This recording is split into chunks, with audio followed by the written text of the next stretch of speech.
One question I haven't asked you this morning, but I'm going to ask you now, is how's your soul this morning? It's been a question, and it wasn't intentional, but it just kind of happened as each psalm popped up. It was like these psalms are getting at the condition of our soul, and we keep getting challenged by these psalms each week about where our souls are at, the condition of our soul. And that's been what we've seen as we've gone through this summer psalm series. Psalms, we are saying, or I've been saying throughout this series, that psalms are soul food. That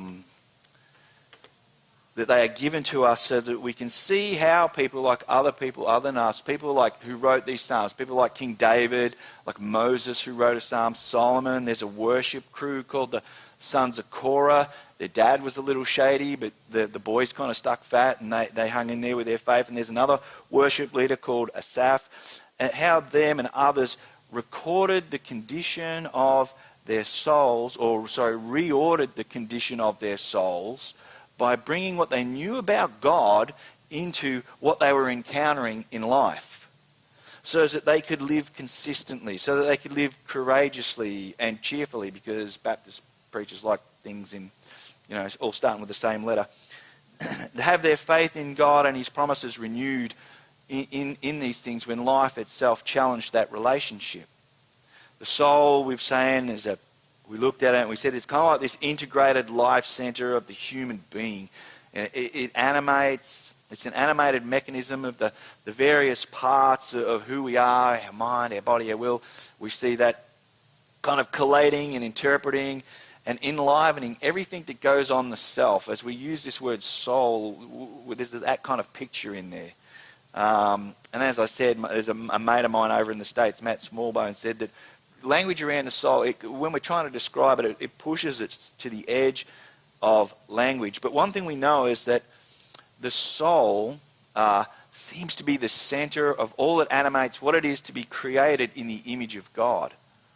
What it is to be a relational being that lives in a relationship with God. And when that's well and good, the soul is well and good. And Psalms help us keep our souls pointed in the right direction, help us work out how to be in that relationship with God.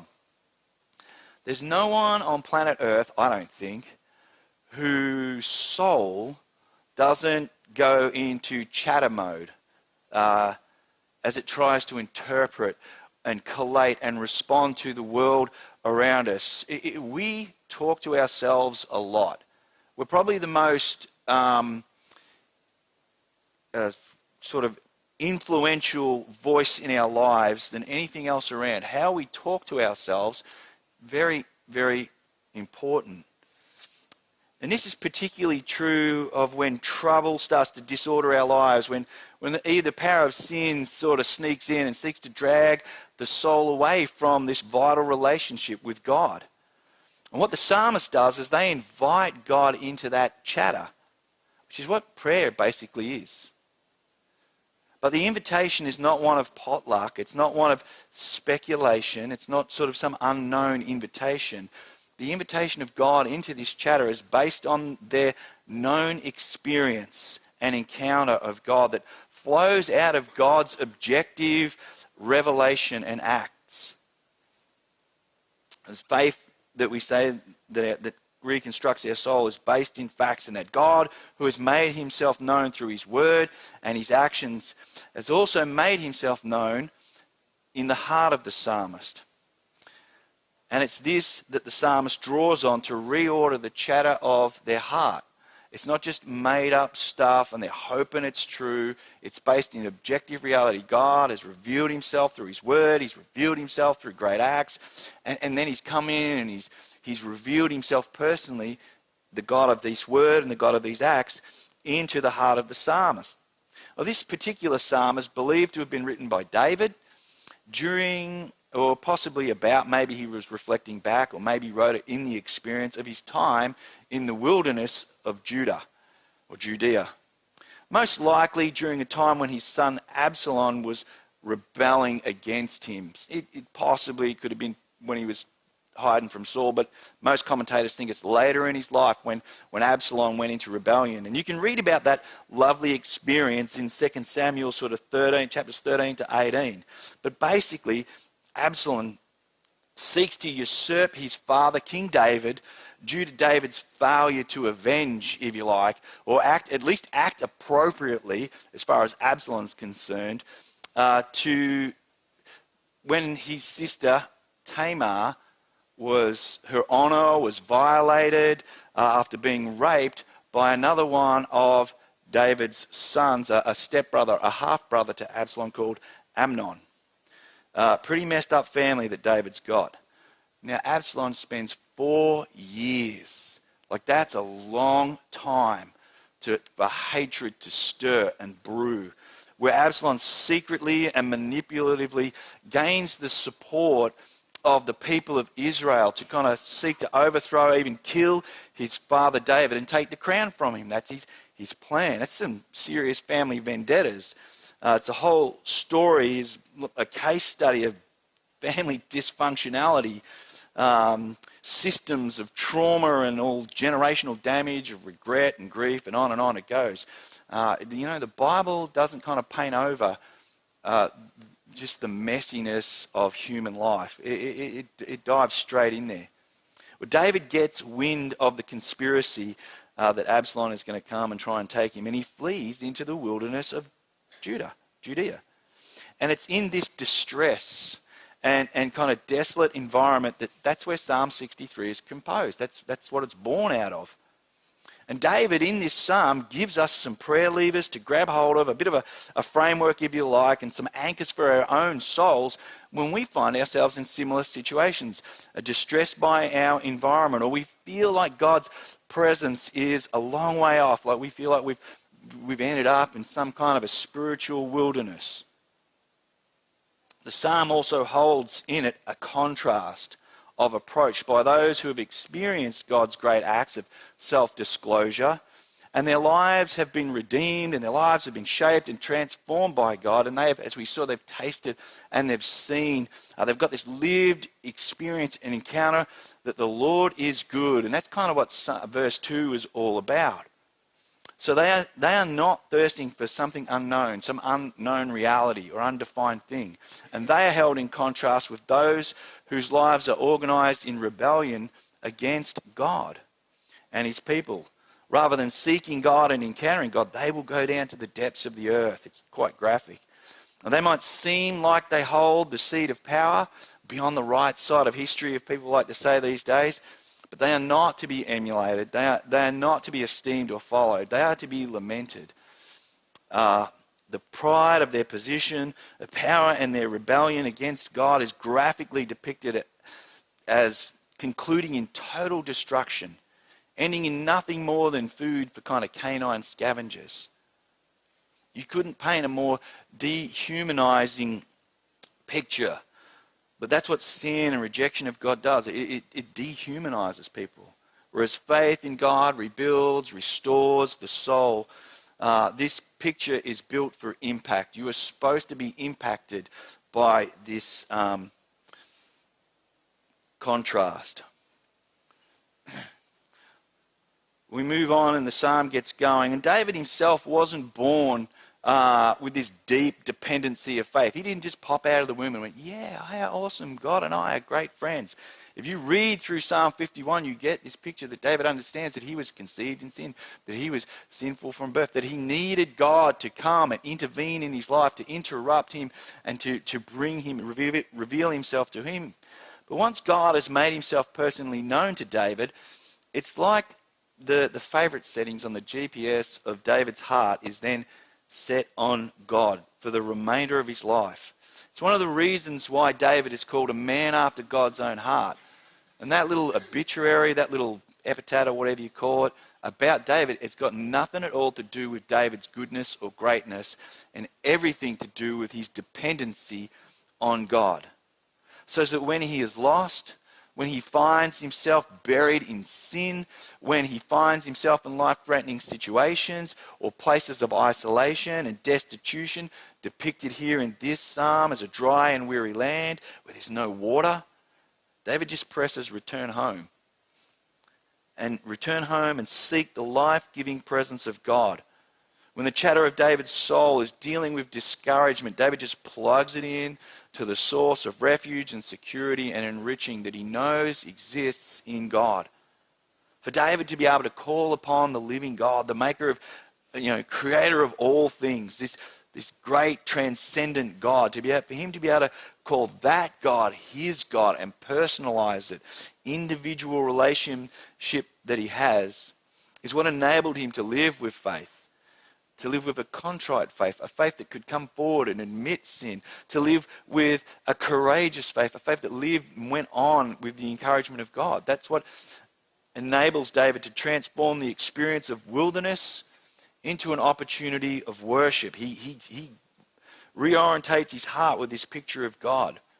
So when David says his soul, and then when David says that his soul, it thirsts and my flesh is faint, this is not David creating distinctions within him between spiritual and physical, but rather he's saying my entire being is intensely focused on experiencing the liberating, soul-transforming presence of God. This is David reorientating his life back to God. And when our souls begin to chatter, we need to hit that return home function on the GPS of our hearts and seek God. And on the drive back there, begin to recall all the power and all the glory and all the ways in which God has been real to us previously, how he's made himself known to us, and that is what fills out. Not speculation, not I wish, but where has he been? What has he done? And this is what David is about in this psalm. But he is devoid of some of the usual trappings around him that helps him do this. Some of the usual material objects, the furnishing of the tabernacle, he recalls priests being, singing praises, offerings being made at the tabernacle, these aromas that give sense of God's presence. All of this stuff is sit there to give the presence of God, but he's out in the wilderness. So what does David do? He turns to that drive home, to that lived experience of God, the internal experience of his heart. And he says this incredible line, the steadfast love of God, which is a word that the ESV has translated from the Hebrew word hesed.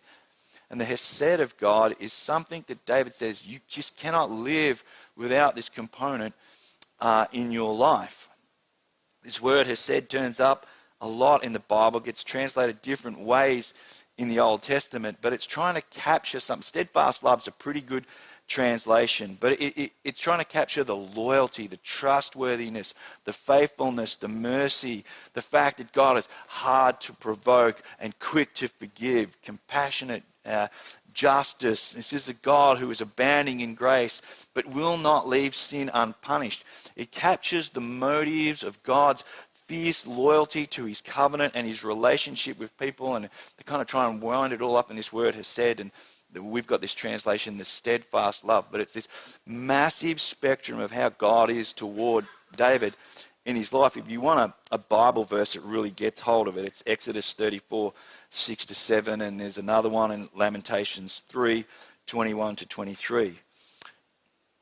But in the wilderness of Judea, where food and water, things that sustain life, are sparse, it is, for David, it is feeding himself, remembering the loyalty of God and his love expressed towards him to either come and correct him or comfort him, that he finds that is more desirable than his actual pursuit of food, the best food. David is saying the presence of God in his life is even better than life. He could literally die in this wilderness and still be deeply satisfied, and he would be able to think back to his time living in whatever castle that he's living in, and been out on a hunt and shot a quail or a boar or something or other, and all that kind of food in front of him. But the fact that he can recall the presence of God in his life begins to be a greater sustaining thing to him. David calls to mind his relationship with God, and it's not the surroundings anymore. And as he calls to mind the steadfast love of God, he's just drawn to worship. My lips will praise you. So I will bless you as long as I live. In your name I will lift up my hands. As he thinks, we do that all the time here at Freeway, don't we? We're so captured by the goodness of God. Our praise is off the charts and we've got to tell people to sit down and calm down. There's a public outpouring of gratitude from David as the seeking of God finds its destination in his heart. The known encounters, the previous experiences of the steadfast love of God find their place in his heart. God's previous loyalty is what shapes the ongoing courage and confidence of David. God, he is confident, will continue to be to him, to us, as he has been toward him in the past, regardless of what circumstances he now finds himself in, regardless of what we find ourselves in, the environment, a diagnosis that might be terminal, a loss of a job, family disruption. Like this, you don't get bigger family disruption than what David's gone through in this psalm. It's the love of God towards us that becomes the anchor of our souls in the absence of other comforts, and incredibly, in this space, can lead us to worship rather than worry. David's world of chatter in his heart is being reordered again and still as he remembers who it is that holds him in place. This is a psalm that's just compounding and compounding on itself. As the night closes in, we tend to feel most vulnerable at night, both physically and emotionally. We do a lot of chattering when we lie in bed at night. And David calms his soul by reminding it of the dependency on God. That dependency is better than self-sufficiency. The dependency of God, inviting him into the story rather than having that story just on a loop in your head by yourself. In the dark and the dead of night, our fears take shape in our minds and come to life in vivid dramas. And David's soul takes its solace in the presence of God that isn't, bound by night and day, by place and predicament. God has been his help in times past, and God will continue to be his help in times present. And even though David is isolated in the wilderness of Judea, it's as though David pictures himself in the sanctuary, under the wings of the cherubim that stand sentinel over the ark where God's promises are contained and immortalized. An image of God's power, protection, provision, promise to remain faithful to his people, that he will keep his covenant. David's calling this to mind. Or maybe David calls to mind the imagery of God throughout the Psalms and throughout the Old Testament of being like a mother bird who shelters her young. Now, that's not an image, I've thought about this. It's not an image where David's trying to take himself out of the situation by visualizing some kind of happy, fuzzy, warm, little bird. There it is. Mother birds are hardwired to fight to the death for their young. They will either take on or lead away predators at the cost of their own lives sometimes, so that the young and the nest can continue. David brings to mind the past and promise has said, steadfast love of God toward him, and he applies it to this present situation. In the shadows of the night, David's soul clings to God. David's soul sings for joy. Thanks, mate. You see I'm struggling? Thank you. Appreciate it. It's what you call loving marriage.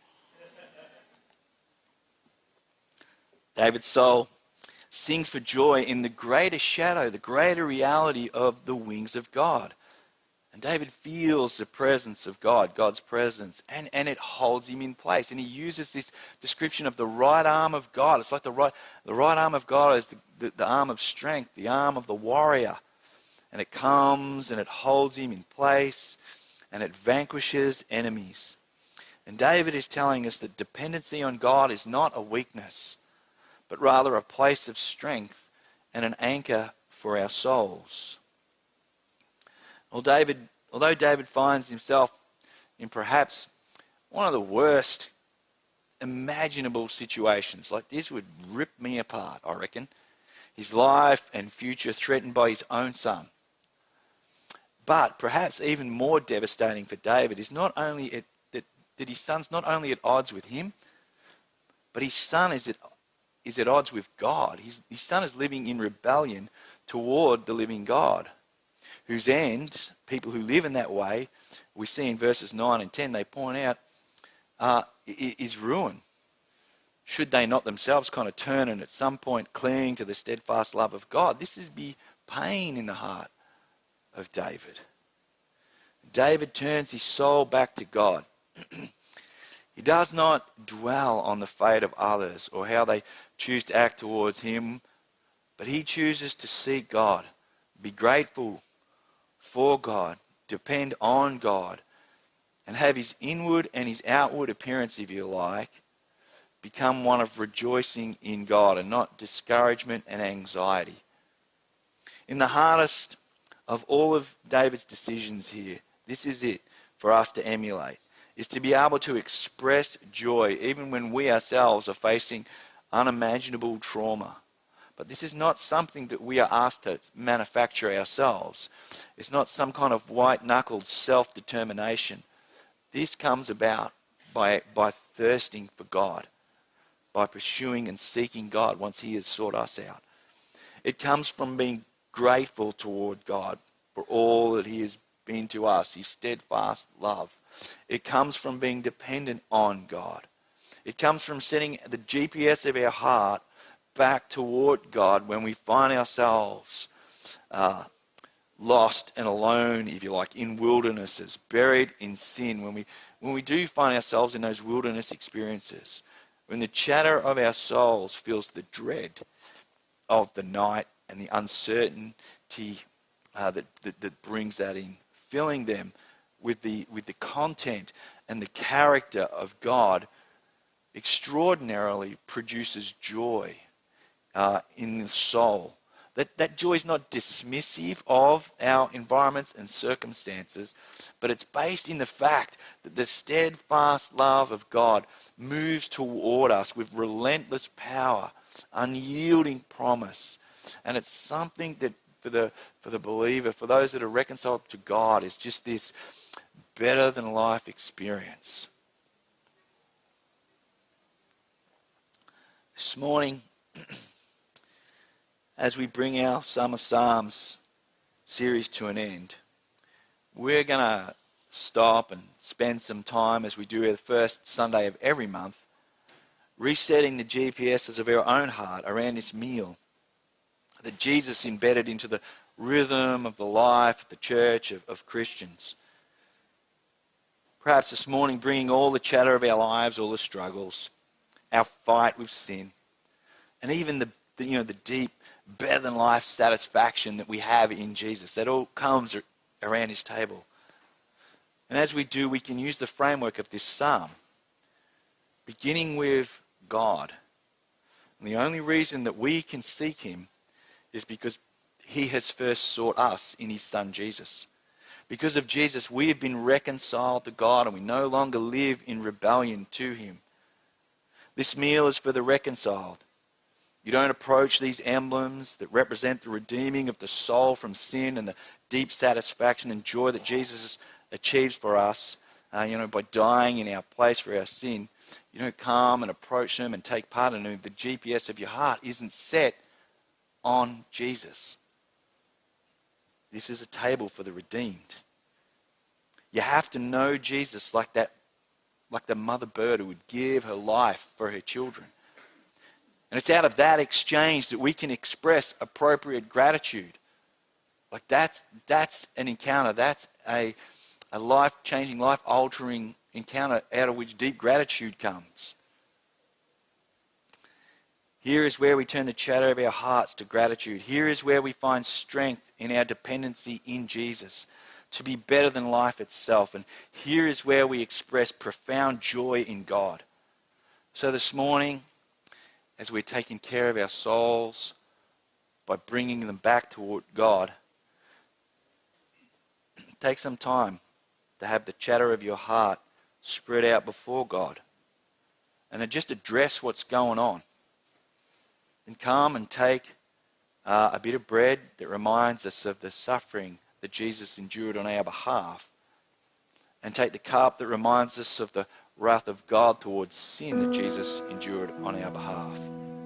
And just sit in your own time this morning and just eat and be grateful. Just think about a life of dependency. And all that a relationship with Jesus brings into us. And then maybe just be grateful and joyous. And give thanks as you eat. And then we'll drink this little cup, because it symbolizes the unity that we all have, that we have all been pursued by God. That He has come into our lives and He has renewed our souls. He has made us beautifully dependent on Him, so that a life with Him is far more sustaining, far more enjoyable than anything else we could pursue in the world or chase. And our souls will give great gratitude towards God.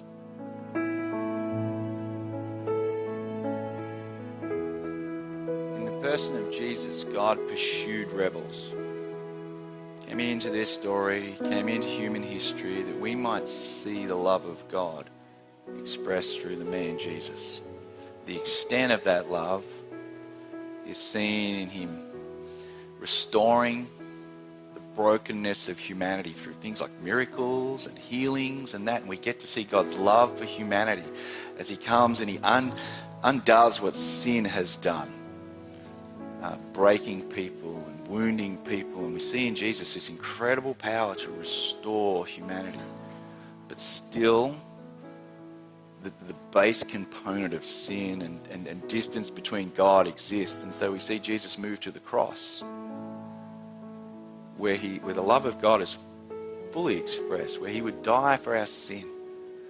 And in doing so, for those who would turn to that event in faith and trust in dependency and deep gratitude and find joy in that God would move toward us like that, we give thanks to God for reconciling rebels and turning them into worshippers. This morning we gather around this table to remember that, to bring back to the center of our lives what Jesus has done. There's a lot that sits on the periphery, but at the heart of our faith is the humiliation of God, is a God dying for His people. That reorders our souls and orientates our hearts with affection towards God. This morning we drink together to remember that and live in the hope that we will all one day sit around a banquet table together, no sin gone, eternity perfect, nothing to do but give thanks and have deep gratitude for God for all that He's done. Let us drink together in remembrance and in living hope of what's coming.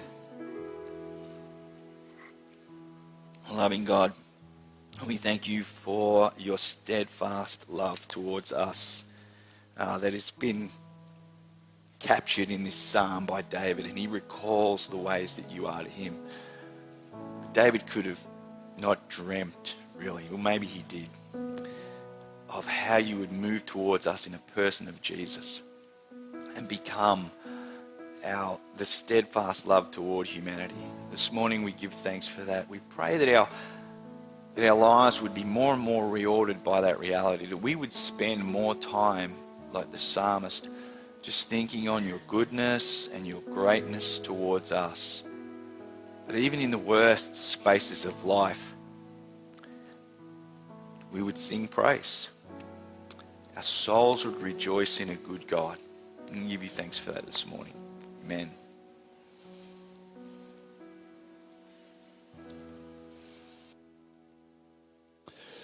What a great privilege we have that Jesus died on the cross for our sins, and that we can actually have communion, and He told us to have communion to remember that.